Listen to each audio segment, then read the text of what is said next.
Here are 5 behaviors that if you find yourself doing this when your partner pulls away, then this is a sign that it's an anxious attachment.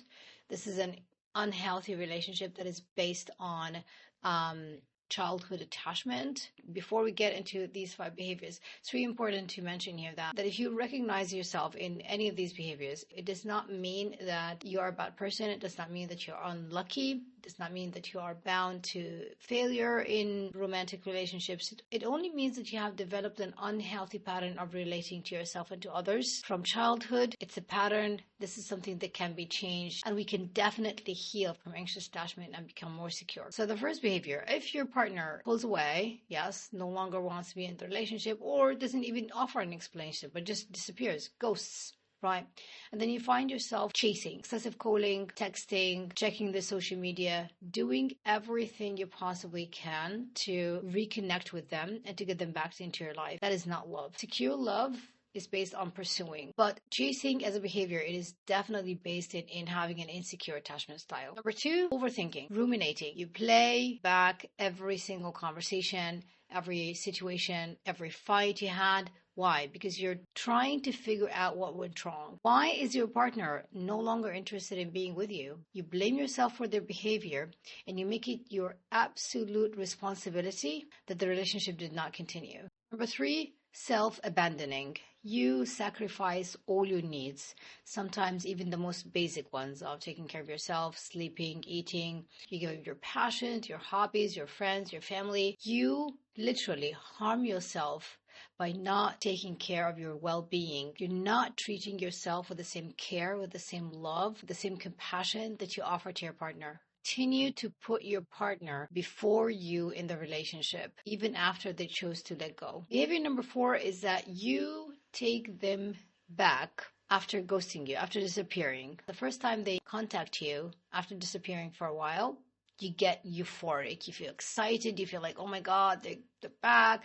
So excited this person is back in my life. Even when they don't reach out in a meaningful, respectful way. It could be as little as, hey, what's up? And you still get excited about the possibility of having them back into your life.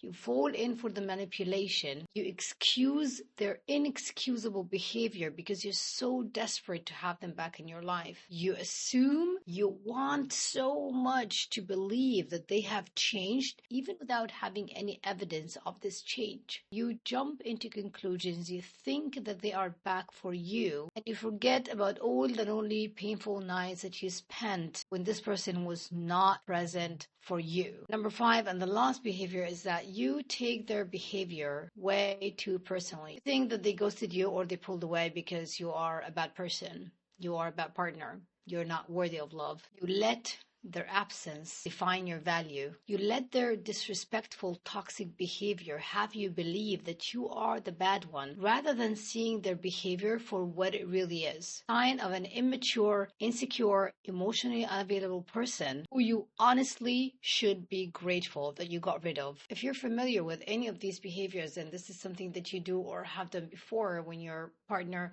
pulls away, I want you to take out a pen and paper and write down all the ways that their behavior hurt you. And I want you to have this paper accessible, because the next time you think of returning their text, their call, which is honestly meaningless most of the time, having this list, reading it over and over again is going to help you to remember the relationship for what it really was, rather than having our selective memory trick you into believing that the highlight reel that you remember, the few good moments that you remember about the relationship, tells the whole story of what the relationship was really actually like. Also, if you want to have a conversation with me about the exact steps that you can do to heal from anxious attachment and become more secure, there's a link in the description below that you can click. We're going to talk about the specific situation, see if we are a good fit to work together. I know that you're going to get so much value from this call. Let me know in the comments what you think. If you have any questions, make sure to watch the next video coming up. I know it's going to be useful for you. Be kind to yourself.